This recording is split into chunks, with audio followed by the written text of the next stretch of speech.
Episode 14. If you didn't listen to us last week because we weren't here, we're back.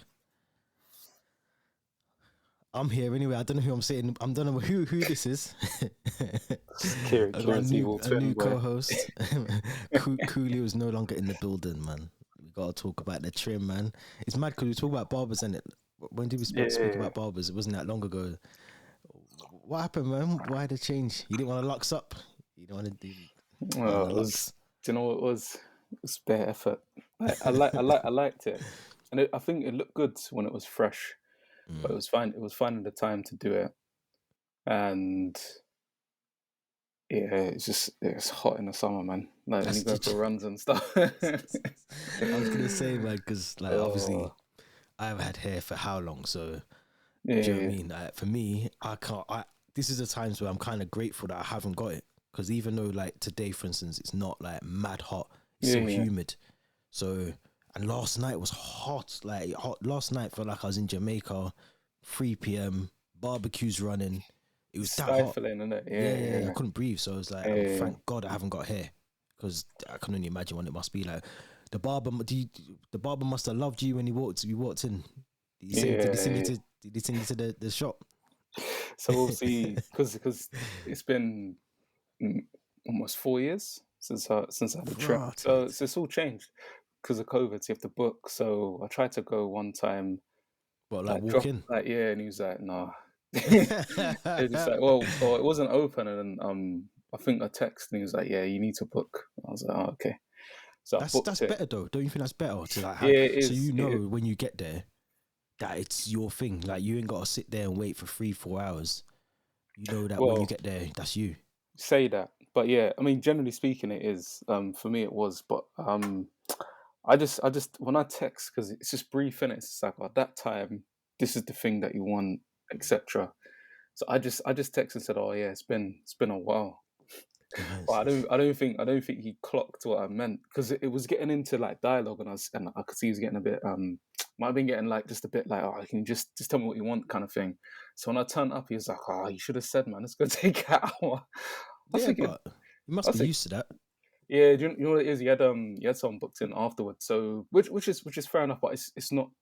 I think obviously before, when I used to just rock up, it takes as long as it takes, innit? Do you know what I mean? So, but yeah, man, no, he was calm. Obviously, shout out Ujima, because obviously they trim some serious people in it, and yeah, man, he did me nice. So yeah, it felt weird. It felt that a couple of times I caught myself in the mirror. I didn't recognize myself, like you know what I mean. Like it just because also as well. I was saying this to someone the other day. This is the first time I've had short hair when I've been doing this Teams thing. So I haven't really ever been in a situation where I can see myself. Yeah. So it's mad. Yeah, it's weird, but yeah, I regret it a little bit. Should have kept the hair. Swear. It was nice. It was. I was sending you a picture. It was long. Like it was. No, it was mad long. Yeah. I reckon probably about 25 centimeters. It was quite long. Yeah. But the maintenance of like now, the maintenance is a lot easier. You can just go to the barbers, get a quick trim, and then you're done. Whereas, do you know what I mean? You're having to constantly make sure that you're redoing your hair and da. Yeah. So the maintenance will be easier. It would take I mean, I don't know about other people, but it would take me about 5 or 6 hours to take it out. That's like, long, and wash it. That's a day. Yeah, and it's then a full day, and then another like 4.5 hours getting it done. Yeah, it wasn't bad, but it was just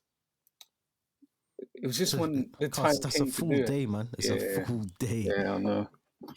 So yeah, but no, it's just easy now. Just run in, get a little trim. It's like 10 minutes, 5-10 minutes to wash it, put the conditioner in and all of that. So yeah, man. Man's gone for the easy life. Easy life, yeah. I see what you're doing here, but you know we gotta talk about the submarine, innit? We gotta talk about this because, for context, I was gonna say unless you've been living under a rock, but you can't even if you're under the rock, you must have heard about this. But for context, 5, I'm gonna call them billionaires because I think they must be billionaires, multi-millionaires, whatever they are. decide that they want to go and see the remains of the Titanic on a submarine that didn't look very sturdy, didn't look robust, didn't look like it was built to go that far down in the sea. And they went missing. When did they go missing? Was it like Sunday or Monday or something like that? Father's Day, wasn't it? I think, isn't that the idea? Did it? Was it for Father's Day? Okay. Or So maybe, there you go. So they go missing. Then I go online. There's a countdown Twitter account that's showing, and they're doing it on the news as well. They're doing it on CBS. You know, like transfer deadline day, where they've got like hours to go till deadline. They had a countdown for when the auction was. This is what I'm saying. We're gonna get into it. So then, so then they go missing. Then eventually the oxygen runs out. Then yesterday, when the oxygen ran out, within about an hour, they find a bit of debris. Then they basically find them all dead. If that don't smell like insurance scam to me, I don't know. But what's your thoughts on it? Because it's a bit crazy to me. We talked about this in the group chat. I don't know why people fast up themselves and want to go down there. I was saying yesterday, listen, if I'm that interested in what's down below, just fling down one of them cameras or whatever it is, and you can pull it back up. I'm good. But I don't know, because how much did it cost? I know it was mad money. 250,000 each. And you know the maddest thing was, there was someone.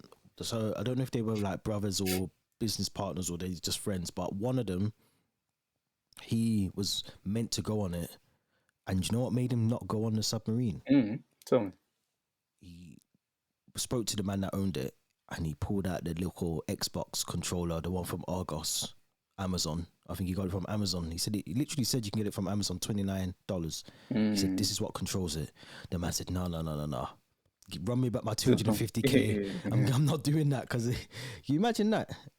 Imagine you're playing Xbox. You ever play Xbox and your batteries just conk out mid FIFA, and you got to charge up the thing.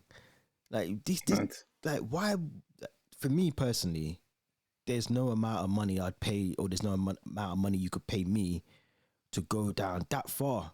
Like, we're not talking. I think we put it in the group chat. You see, I think I can't remember put it in, but it showed like all the ships that had sunk, and then it gets to the Titanic, and it's quite way down. It's not even. It's not even near the top of the ocean. It's in its own thing. Deep, so deep that it ain't worth my life. I'm sorry. To go and see something that's already down there that shouldn't be down there anyway. The Titanic should not be down there. Or you're gonna go fast up yourself and go and what do you? And there's no like I got so many questions. There's no windows on a submarine, right? So what are you seeing? How are you seeing the Titanic? Well, they have like a camera or something, maybe, or just go on Google Earth. Go on Google. Just Google the picture. Someone's obviously been down there before. So just go on Google and Google the picture. You save yourself 250k. Listen, you can run me that $250,000. You can watch me sit in the bath. Oh my god! Business. When I heard this, I thought, no. I thought, first of all, this is a made up story. First, I thought this must be made up. This must be just. Sometimes I feel like I'm so convinced Netflix make up stories that they base on true. I swear down, there's so many things, and don't forget, you could put anything on the internet. You could put an article. You could make something so believable, and it looks believable, but it's not. Do you get what I'm saying? Like, don't forget, you can put anything on the internet. So I just think, is it obviously it's not. There's people that are dead, but then I was thinking, is it insurance fraud? Is it just that these men are just not? There's no. Did anyone actually see them get on a submarine? I think that's the thing. Are they in Panama? Are they in Bali chilling like the man with the canoe? You remember that with the man who faked his own death? Yeah. You know what I'm saying? I mean, I just think it seems crazy, that just anyone. I was gonna say educated people, but I think just anyone. Just why you would go and do that, but in the thing that they went down in as well. And I think because someone's saying to me that the young boy was obviously the son of one of the people, and he didn't even want to go. Like his dad made him go on there. Like, do you know how mad that is? That's what I'm saying.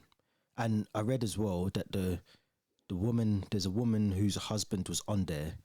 She's related. She's like great, her great nan or something like that was on the actual Titanic. Now, what are the odds of that? I think this is just a man-made little disaster so they can make a 6-part Netflix documentary, and there's no way, man. You can't tell me there's 5 billionaires or multimillionaires. That's stupid. 5 of them to go down when you've got so much to risk. The only thing that, for me, I'm just thinking insurance. I'm just thinking these men must have mad life insurance policies that they can go and cash in now, and they could go and live in Panama, Bali, anywhere. They could get a new identity. They've got that much money. I just think it's mental. What are you seeing? Like, what is down there? Listen, so you're not going on a little trip down to the... Cause I wouldn't even go on a cruise. And that's the truth. Like, this is why I do not do cruises. I'd love to do one. I'd love to go on a cruise and just like... But you see, if I see the things rocking a bit too heavy, or... What was that one in Italy? With the drunk... not drunk, but the captain, he abandoned the thing. He had a woman in the cabin with him. And he said, "Oh, forget this, I'm getting off." And the man's radioing him saying, "No, you got to get back on, save the people and try and help." And he said, "Nah, I'm getting off." Nah, I don't know why you'd go down to the submarine thing, because there's nothing down there. It's not like you're going to go down there and catch Bill still serving drinks on the ship in the Titanic or whoever. The Titanic has been down there for years. So what do you do when you get down there? You see a little camera on the thing. And another thing as well, like, there's too much technology that we're in now in 2023, where you're trying to tell me that there's no way of like sending something down there that you can then have at the top of the sea, so if there's danger, it can quickly catapult the slingshot the submarine back to sea, to level. Like, we've got drones that can go how many thousands of feet in the sky. Why can't we do the same for down there? Like, I don't get it. Listen, my concluding point is you just need to leave. Don't disturb anything. We don't know what's down there. Yeah, just leave it. Whatever's down there needs to stay down there. And if it's gone, if you drop something, just leave it. It's done. Do you know what I mean? That. Yeah. But you got to think about like lung capacity as well. So even things like that. So this is why I don't think your lungs would cope going that far down. I really don't. This is why I don't believe this. Part of me still doesn't believe it. Your lung capacity would not be able to cope with being down there, regardless of how much oxygen's down there. It'd be like climbing Mount Everest. Like, when you get to the peak, the top of that, you will struggle to breathe because of just the altitude's different. So going that far down, I don't even think you'd be able to cope down there. Like, I think you'd die going down. And I know people have been down there before previously, they've been all right or whatever, but I think it's, a part of me still thinks, is this even a true story? I'm sorry, because did anyone see them get on a submarine? I don't know. I'm gonna hold back until, because you know what will happen next week on Twitter. You'll see the video of them getting on or something. Maybe. No, I'm not saying that they didn't. I'm just saying I don't know what logical sense there is. It's like, let me ask you a question. If someone said to you now, say you're a multi-millionaire, someone says, for 300 grand you can go and see what it's like in space and actually try and do the what's his name, the man, Neil Armstrong. You can go and do his thing. Are you doing it? No, listen, I was saying this yesterday. I'm happy having a nice mediocre life on a nice level Earth platform. I don't even, because you know me, I don't even go in the sea. Yeah, no, and the worst thing didn't I send something in the chat about something about the sea? Remember, I sent something in the chat and I said, this is why I don't even touch the sea that much. Oh, it was the man in Russia. The man in Egypt. The shark the thing. Russian. Yeah, the man beat him up, used him as a buffet. So this is why I don't go in the sea. Even when I can see my feet, I don't go in it. I don't go in the sea anymore, because give me a hotel pool. You're calm. Keeping it safe, yeah. What about bungees and parachutes? Would you ever do one of them, skydives?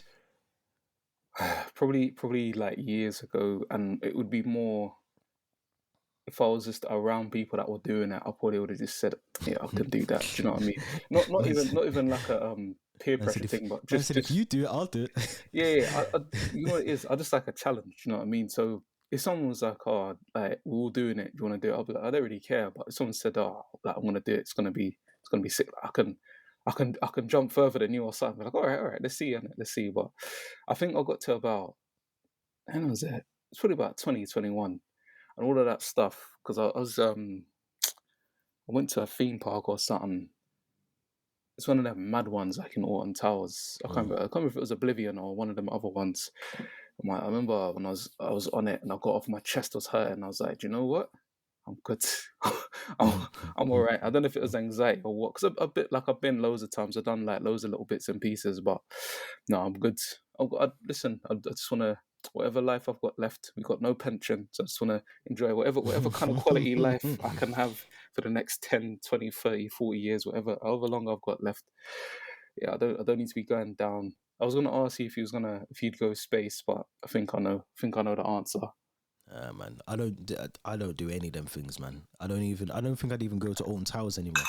After the little girl broke her wrist or her legs, someone got their legs, Yeah, it's like amputated, isn't it? she I had to get them think. amputated, and Mm, there was both of them. There were a couple, and they were on their first date at Alton Towers when it happened. From when I read that and I was seeing all that happen, I thought, nah, I'm not going there again. I'm not going there. So nah, I'm not going space. I'm not doing. I'd love to have done a skydive a couple of years ago, and I nearly had the opportunity to do it for charity. mm, But I'm just a shitbag, man. I wasn't. There's no way. I'd love the whole thought of doing it, even getting up yeah. into the plane and being in the sky and the door opening and the man's there with you and all that. That I'd love all that. But you see, when it's time to jump out, I don't know if I've got. Usman saying you have to put the boot in his back. Man, yeah, I'd have to probably say no, wait, be gripping onto the plane like Yeah, that. yeah, They'd have to push me out physically, I think. But I'd love to do that because everyone who I know who's done that has always said once you do it, you just want to get up there and do it again. But I yeah. do think that's different to the submarine thing because the submarine thing, you're just being fast. There's nothing down there. You should not be that far down in the sea. There's nothing down there for you. Like animals, whatever, sharks, this, that, the other. They've got the capacity to stay down there and do what they got to do and yam what they got to eat and whatever. We ain't meant to be down there seeing all that. And people online are going, "Oh, it's so sad. It's this, it's that." Depends what kind of online. Because I was on Twitter yesterday and that was a mess.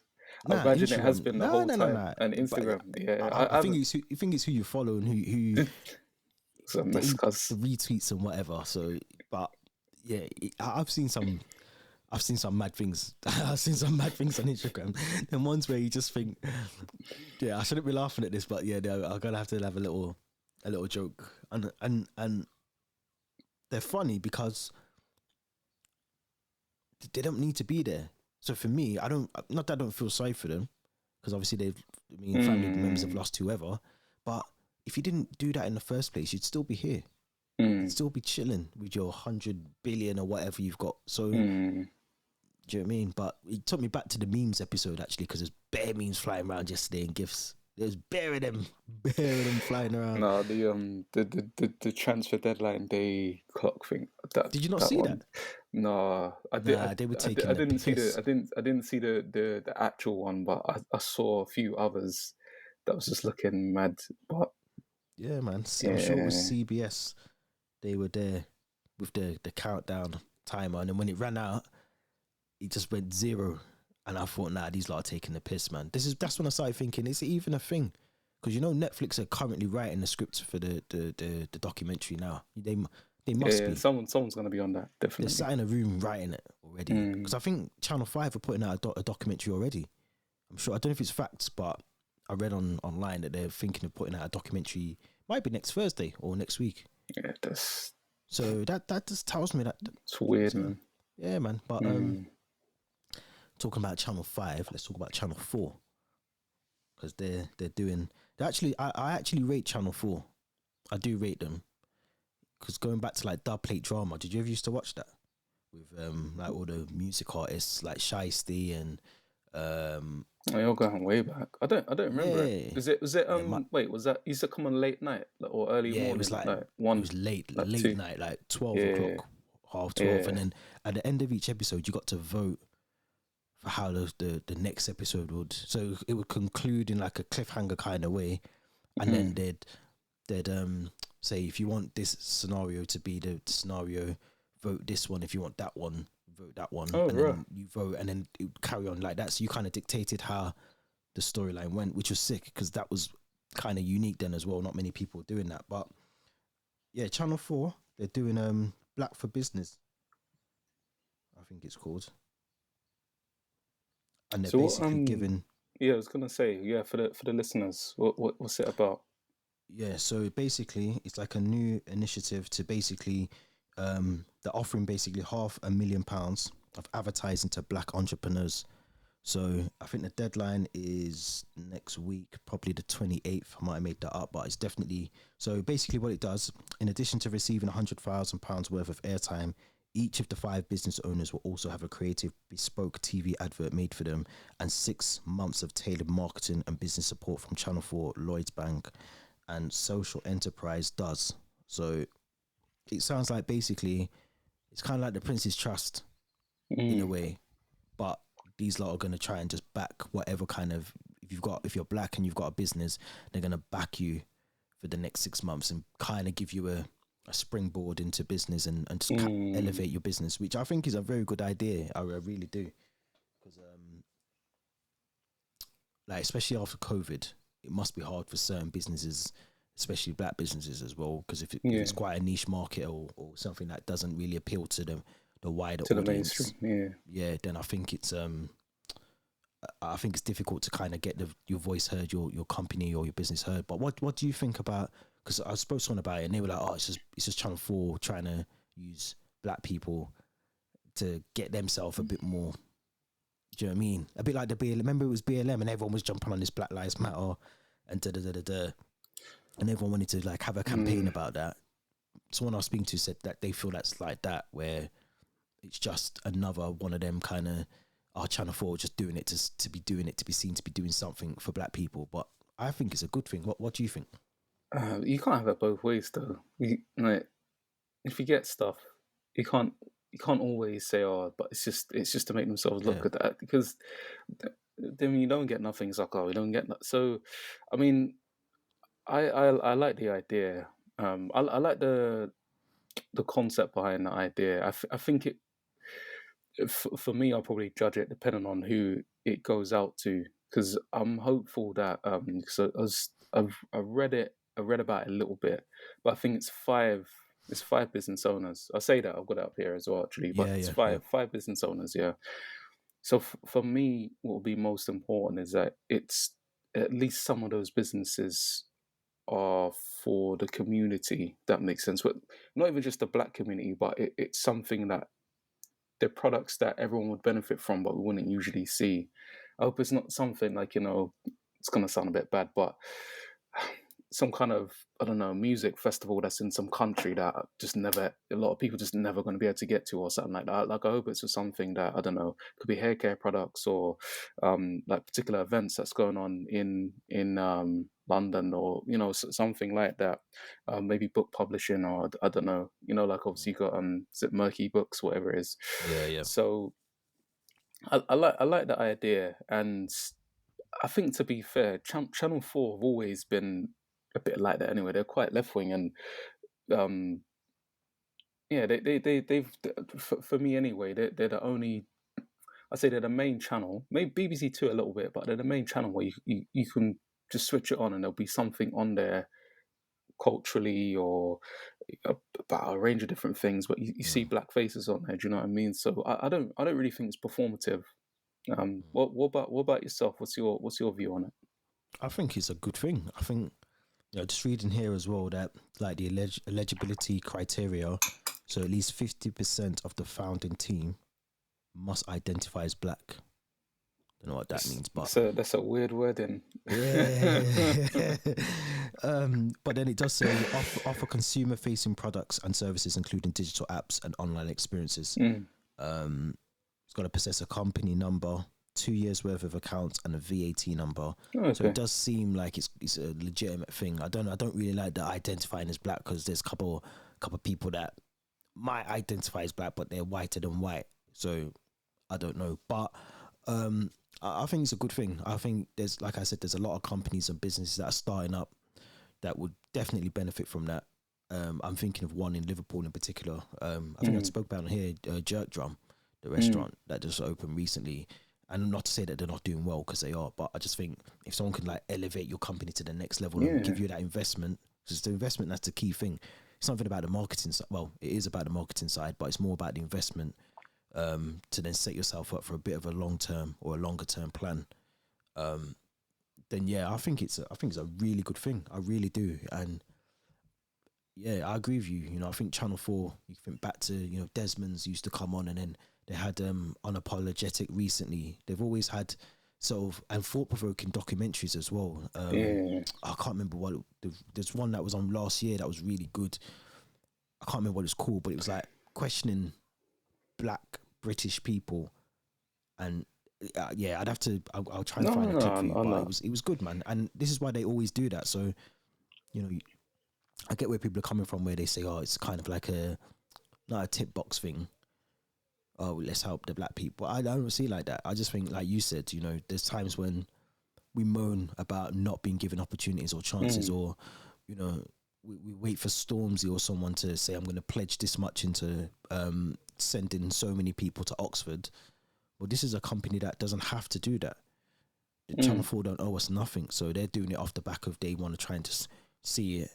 And it's in collaboration with Lloyds Bank, which I think is another big thing. So I just think it's a good thing, man, and I think it's a positive thing.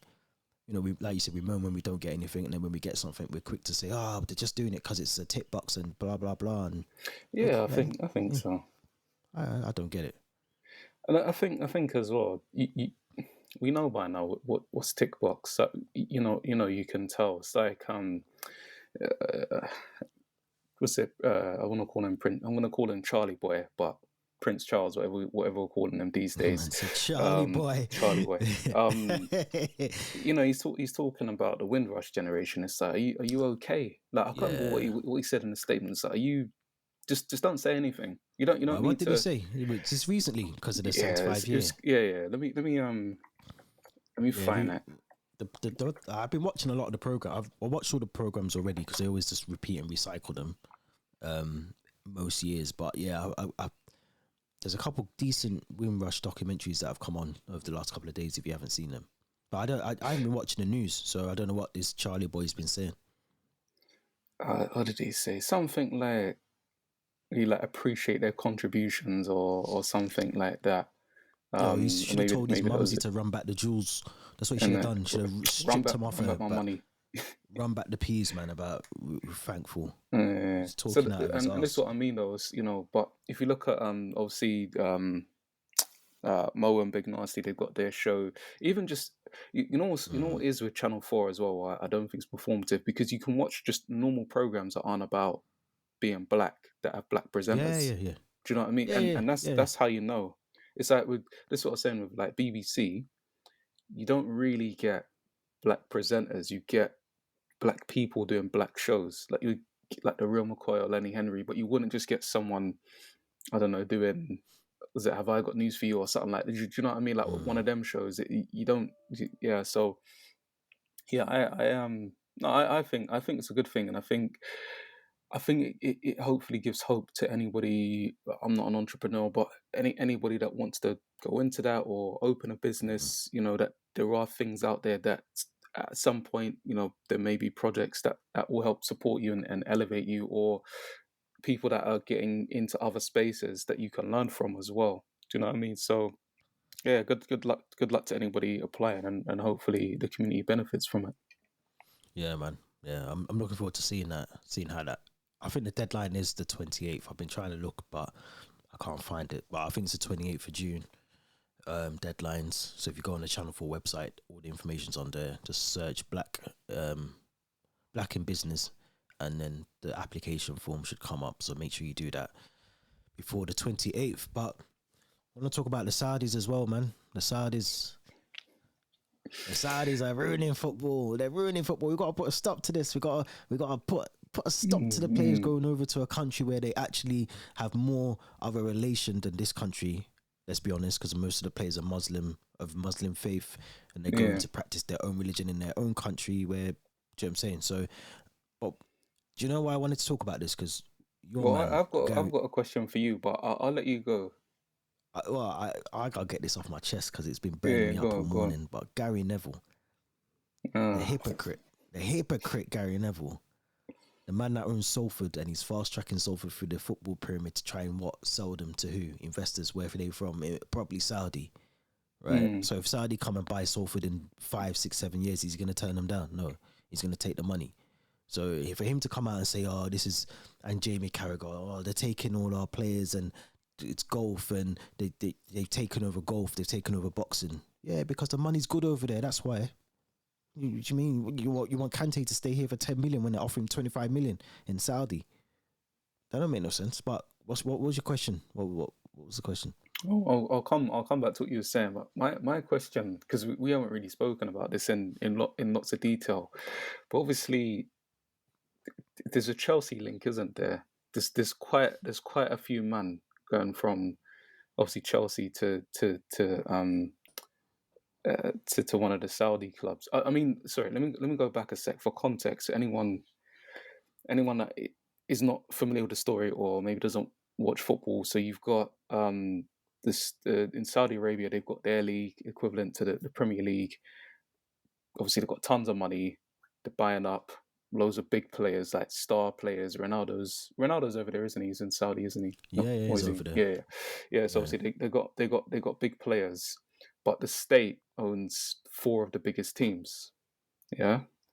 So my question to you was, with the Chelsea situation where you've got about maybe 3, 4, maybe 5 men going over there, what's your thoughts on that, specifically about Chelsea? So in isolation from the other sides, but just getting those P's maybe to help with the financial fair play. Like where do you sit with that? I don't see a problem with it. Ain't my P's. Nah, I don't see a problem. No, do you know why? Because there's more happening. Like Man City have just won a Champions League. They're under investigation, and everyone was praising them for winning the treble last weekend or the weekend before. So there's loads of things happening in football. But in terms of the Chelsea stuff, is it dodgy? 100%. But they're not the only dodgy club in the world. So very true. I think, have they found some sort of? I mean, I think they've come out and reassured that the PIF, I think they're called, aren't linked directly to Chelsea or whatever or something like that. There's no conflict of interest basically between them. I think maybe Newcastle sort of getting dragged into it as well. I don't think they can own two. Have majority ownership of 2 clubs in the same league or something like that. So, but at the same time as well, we as Chelsea fans, we knew that there was going to be a fire sale, whether they were all going to Saudi or they were going to go across Europe or some in England. So it was always going to happen because we needed to get this deadline done by next Friday, the 30th. We had to sell X amount to recoup X amount to get X amount off the wage bill. So are they helping us? Possibly, but when was it, how many businesses do you know that where they borrow money off their mates to go and start up a business, and then do you know what I'm saying? So it's no different. When you open a little coffee shop and you gotta ring your mate. Can you just borrow me another 25? My budget's running out. Yeah, here's 25 grand. I'll pay you back in 2 years. Yeah, it's the same thing. No, I mean, it's just helping each other out. I don't disagree because I think the biggest issue here is because of the country that it is. If this was Spain, Italy, we wouldn't hear this talk. Even with the US, Messi just gone to Inter Miami. I mean, a lot of us know the details of that contract. That contract is crazy. Like, because you probably know this, but Messi is also an employee of the MLS now, so he's got shares. They're giving him shares. Yeah. Remember I sent you the thing, and he's got like imaging rights, shares. Yeah.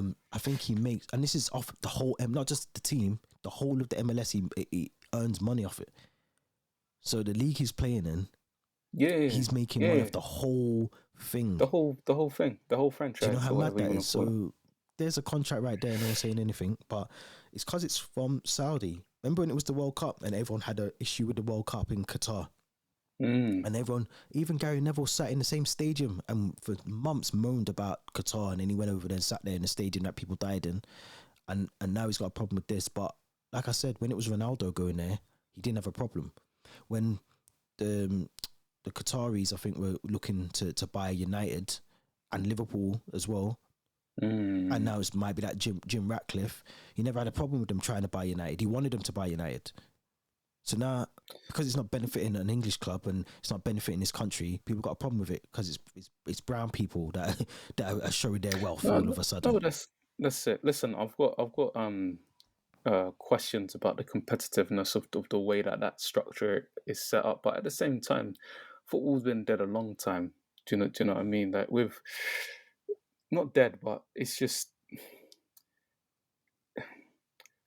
the way that the finances are running is been mad for ages. Do you know what I mean? Just the whole thing. Football is such a non-business business. Like, some of the rules, there's things that go on. You know, you're hearing stories from like the 90s, 2000s where man having punch ups like on holiday, and you know, it's but also, I think people just got an issue that players are just going to another league and that league's going to be competitive. You know, you actually got players that are going to go over there, like you said, man like Kante that are of Islamic faith, and they can go there, probably get, you know, more allowances for maybe their prayer times and things like Eid and stuff. Not to say this country doesn't do anything, but yeah, they can go and be there. They're not get. I can't imagine they're not going to get racist abuse there. I don't know. I've never been to Saudi before, but probably less likely here.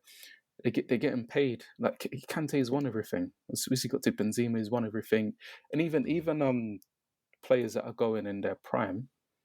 Yeah. So this is what I'm saying. Yeah, leave that. So what, they're gonna just chill here, make half the money, and watch what Man City just win every trophy every year anyway.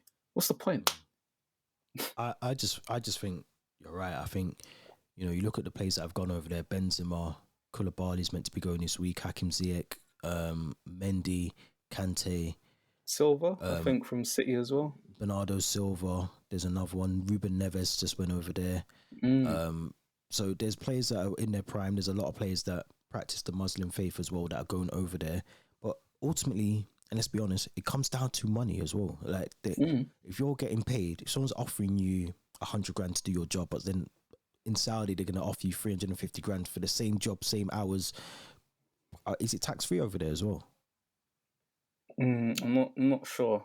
I think it might depend on your contract, but it's not. You're not getting the deductions like you're getting here. You're not getting stung anyway. So if you're earning more, and you got to remember, a footballer's career isn't till they're 60, 65. They're only playing till what, 30, maybe 35. So they could still have another 40 years on earth after they retire from football. They might not want to go into coaching or management. So imagine they want to invest into property or invest into something. That money's going to come. They need to be sorted for the next 40 years plus, and then leave money for the next generation coming through for them as well. So ultimately, I think it comes down to money for me. I think, why not? But then, like you just mentioned, all the things like the society over there is completely different to here. Like, you're not going to be called a monkey, or are you? I don't know, but I think it's less likely, and even simple things like being able to get, you know, like halal meat. I know. I'm not saying you can't get it here, but but it's more easy. Like, you know, you're going to get it over there. Yeah. You know, I agree for me, it, the only thing that will start to get mad is if in about 3 months' time, the end of the transfer window, see a bag of man just being loaned back to one or two clubs. They said that, didn't they? Yeah, that's what I'm keeping my eye. Yeah, if Newcastle because obviously the loan rules are different. It's not bad, is it? Because it's not. Okay, let's say you get for hypothetically, can't think of another player to use, but Kylian Mbappe goes over there, but then he's just getting loaned back to Newcastle, and they have 4 or 5 players like that. It's long. Yeah, but you can only loan so many players from a club anyway, I think. So it's not like they could go.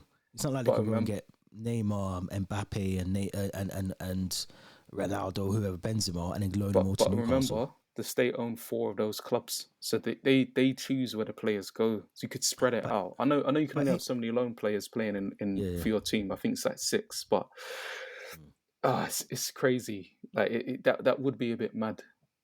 But you know, like on. So you know, certain clubs have got affiliations to other clubs. So we used Mm. to, I don't know if we still do, but like Vitesse was one of ours. Yeah, We used to yeah, have like so we used to loan. Ain't that the same thing? We used to loan a lot of our youngsters to Vitesse or I can't remember what other club we used to use, but we used to yeah, I basically know. now You like had a even few. like Yeah. Strasbourg now. We just bought Strasbourg for 65 million. Basically, Mm. we now own their club, so we could now potentially feed some of our youngsters through to their club. Ain't that the same thing? Because people in the league on go, oh, hold on a minute, you're getting more Mm. of a you've got more of a chance of doing something in the league now because you can go and get some of the crop from Chelsea to play in the league and Yeah, maybe get Champions League. Ain't that the same thing? you are right, but I think personally it's the intention behind it. So where you're loading out a young player to go and play for the club, Listen, I do agree. I do agree. Like objectively, it is the same thing. Like literally on paper, like you're giving someone a player that you wouldn't probably usually get if you didn't have that relationship. mm, But also the idea, I guess, behind it originally was the players' development. They go away, they play there and get better so that they can come to the first team. This thing that's going on with Saudi, if they start loaning players back, is purely just to get a competitive edge to win things. And I think from a personal perspective, it would just make the league a bit dead. If you've got Man City, you can buy any player, and then every other best player that's playing in Saudi going to Newcastle on loan, there's going to be no point watching. Like it's just long. You're just going to be watching. I- I'm gonna be a bit mean, but it's just going to be like watching Arsenal. Like you're not really going to win any. No, no, no. Actually, no. That's unfair. No, no. Let's change that. Spurs. You're not going to win a league. You're just not going to win any trophies. I think Occasionally, you might beat the big team. It's just I don't want a life like that. I Like think no, I think FA, UEFA, FIFA, whoever, I think they'll review it. I think eventually down the line they're gonna review it and say, look, you can't if you sign for a club, for instance, you can't loan that to one of the clubs that do you know what I mean? They'll I put don't. something in. Based on what you just said, I don't think they're going to be able to do shit because, like you say, English clubs and a few other clubs have been exploiting that loophole with the feeder club. So you'd have to change that whole. I don't think will happen. And also, yeah, these men own FIFA.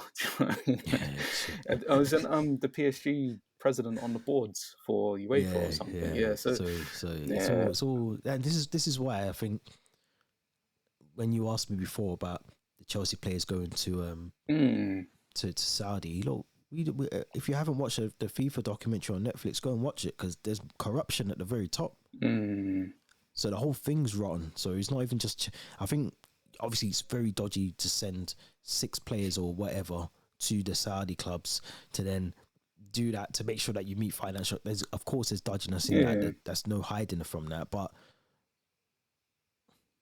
I don't know. Like what else It is there to say about it? Like it's just one of them things, isn't it? Yeah, no, no, I don't. The reason I asked about Chelsea is because other clubs have done it. Like all the obviously Barcelona have had some mad deals. Mm. Juventus obviously are under investigation because there was that one. It was Arthur went from Barcelona to Juventus, and then I think Pjanic went from the other way.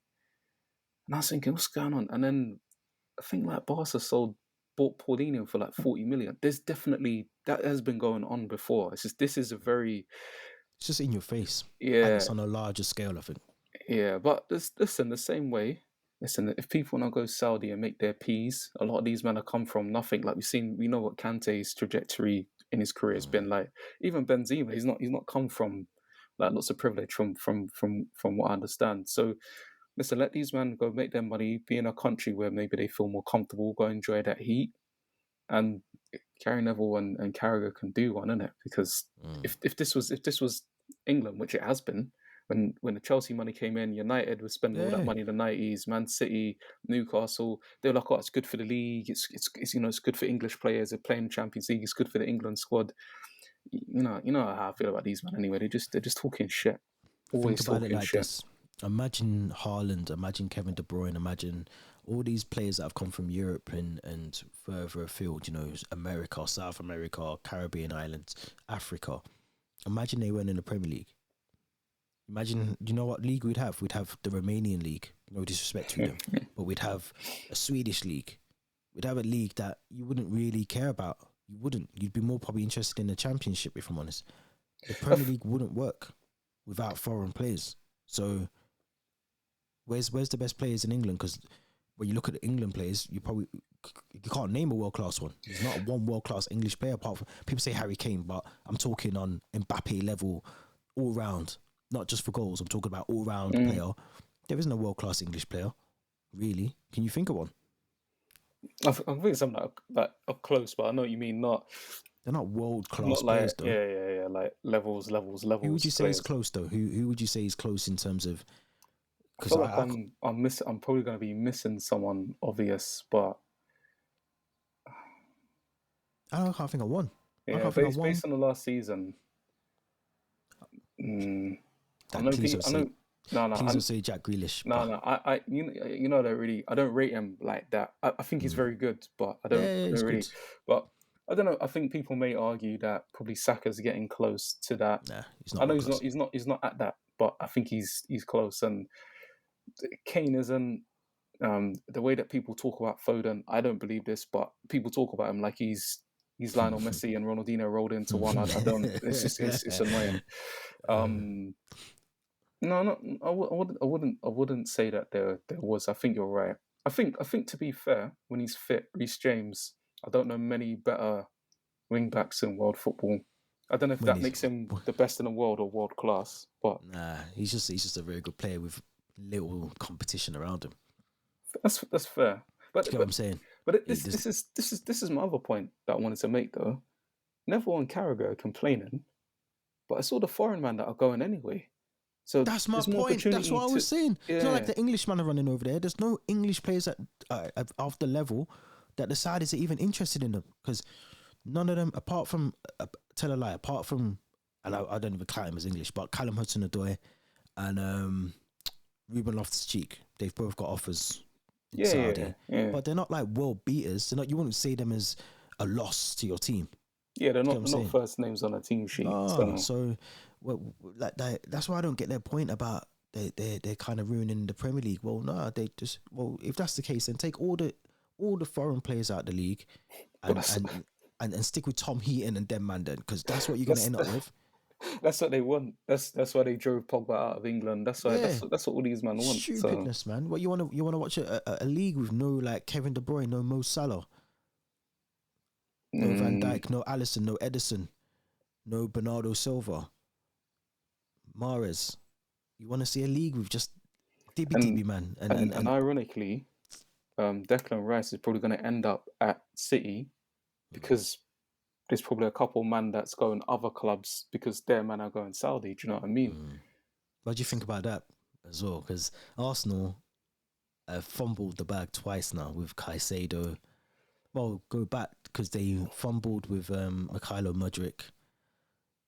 Then obviously they look like they've lost out on Caicedo. I don't think that's happening now because they kind of put all their eggs in one basket with Declan Rice. They tried to do a Klarna thing with Declan Rice with the weird like add-ons and all that. And West Ham have been honest throughout. They've always said, look, Declan Rice wants to go. Remember after the Europa, they said they want to go. Yeah. They've set the price tag. They've always said £100 million. That's the price. Do you know what it is? I'm gonna defend Arsenal a little bit here because Mudryk. I think the amount that he went, I think he's going to be a very good player. I think if he can get a consistent manager at Chelsea, and I think Poch will be good for him. But for what Arsenal needed and their financial situation, it's basically like them man that like we talked about before, they're buying like Rangers and all these expensive cars, but they ain't paying their child support, or they're still like renting. Do you know what I mean? And I think Arsenal are just living in their means, so they're looking at it thinking, you don't really want to pay that much because it's gonna destroy their wage structure. The Declan Rice thing, I don't think he's worth what West Ham are asking for. So I think they're within their rights to say, yeah, like this is the offer. Like it's a negotiation. Do you know what I mean? But knowing West Ham and the owners, they're always going to ask for that. So it depends on it. If you know you're going to pay that P anyway, just pay the P's. Do you know what I mean? Yeah. But I don't know. I think they've done good business. They're gonna get is it Timbera? I think he's a good Yeah, player yeah. for 30 mil. Their last few transfer windows have been reasonably okay. I might not have paid 50 mil for Ben White, but he's been a good signing. Um, so yeah, I've got to defend them a little bit because I think they haven't paid the money because it's excessive. But at the same time, Even for they need Caicedo to though, get played. Cost is Caicedo 70 wasn't mil. excessive. Yeah, I don't think that was excessive for him. I just don't know if they've got the finances and the what the wages were. I don't know what he wanted in terms of wages, but I think it comes down to they don't want to ruin, like you said, their wage structure. But they've done Yeah, that with Saka. Saka's on good money, and I think someone else is on good money, and there's a Thomas Partey is leaving, so they need to bring in midfielders. I think Arsenal, with no disrespect, are just the kind of side that they have to just keep an eye on their finances. Do you know what I mean? I don't think they're the kind of, if sometimes you're out with somebody and they just order whatever they want at the restaurant or just buy whatever, they just dash the card down. They don't even look at the bill. I feel like Arsenal, they've got money in their account, but they're keeping an eye on what they're spending. So like, man, like with Newcastle, they just like Tonali, is it 70 mil? Yeah, they just said, look, like the check, just put a figure Yeah, in but and they're then different. They got like a black card or whatever they are, a platinum card. They can do yeah, what they want. but Whereas, and don't forget, Arsenal just bought 65 million for Havertz. yeah, that's mad. That's mad. But So they got money. They've got money to spend. Like it's not like they're scrimping and saving. They've got peas to spend. They're just spending it on the. They don't even need Kai Havertz as a priority. Their priority should have been a midfielder, Moises Caicedo or yeah, Declan Rice. I So do they got agree. money. But they'll pick somebody up, and I think a few teams are waiting to see what happens because I think there's too many players available that clubs Mm. want. Like there's a lot of strikers available, so I don't think anybody's jumping in. So like if you don't get a Kane, we get somebody else. Declan Rice is good, and I think if he goes City, he'll probably reach his ceiling, whatever that is. I don't know how good he can be. I think with Arsenal, it's a slightly different ask, um, and he's going to have to do more there because they're just not. They don't have the level of players that City have. So I don't. I wouldn't pay that money for Declan Rice. I think for me, it's 80 mil. If you ain't going to force for a move and you ain't going to accept it, go City in it. They're going to win everything anyway next season. So I think he might goes as well there, keep my man. peace. Yeah. I think he's gonna go there. I think he'll go there. I think they will get they will just offer 100 mil. They wouldn't even think about this sort of 80 plus 20 with add-ons and Well, blah blah they blah. paid 100 for Grealish, innit? So they'll definitely Grealish. pay that money for him. Yeah. The only other option I can see is Calvin Phillips goes to West Ham and then might lower the fee a little bit, but I think they just want 100 mil. I don't 100 even mil. think he can go though because they don't have too many English players. I think doesn't he need to meet the quota for the Oh, Champions the League? quota. Yeah, Yeah. it's I true. know they've got a few of It's the true. youngsters, but Cole Palmer, Phil Foden, Jack Grealish. we've got was it Rico Um, Lewis is English as well, innit? Rico Lewis is in there. I feel like they got another defender. John Stones. Yeah. So they got a Yeah, couple, maybe. man. Yeah, I suppose if they're bringing in Rice. But Yeah. yeah, I don't know. I think we'll know more with Arsenal at the end of the window. I can tell you for sure, United are just fumbling in the maddest. Like, the bag's on the floor. It was on the floor last month. Like it's just, it's Yeah, a but I read mess. that's all to do with the takeover. I think Eric Ten Hag isn't getting a budget, or he knows who he wants to Can't. bring in, Yeah. but they won't sanction any moves until the takeover has been sorted. Which That that I get that to an extent, but you got to do business in the window, otherwise you're going to lose out on big players that you need. Like it's uh, mad. I don't think that takeover will happen. I know we're straying off and we're gonna wrap up, but Yeah, yeah. I feel like that board is mad. These Trump No, no, supporters, I've listen, said this all. yeah, Yeah, yeah, I've said all along. It's going to be, if it does get done, it's going to be one of them that gets done very close to the start of the season, and I think yeah. they'll drag it. And I think what will happen is the Glazers will still have majority sharehold. I don't think they'll sell. I think They don't they'll want to sell. no. And I read something as well. I'll send it to you. But basically, I think that if they sell the shares are like category something, and if they sell Mm. them, they go to like another one, which means that their shares are still going to be top trumping the person who buys the club or something weird like that. It was so weird. So yeah, it's a madness. But yeah, it's crazy, man. It's crazy. But anyone who's listening, please do not think about touching a submarine. Don't go on a submarine. Don't be fast. Don't be tempted. It's not worth it. It's not worth it, man. You don't want to be going down. Not. Yeah, I don't understand. I still don't get it. If you got that kind of peas, if you got $250,000, go talk to Channel 4 and Lloyds Bank. Go support some young black entrepreneurs. Even if you identify as black or white, just go to them. But go get the peas. That's a sick idea, man. Yeah, go and give them a business plan. Get $100,000 off them and get 6 months marketing as well. But yeah, crazy, man. But episode 14, Spotify, Apple Podcasts. Make sure you hit the link with the socials as well. Make sure you go and follow them as well. Make sure you subscribe to the YouTube channel. And yeah, man, thanks very much. We'll be back next week.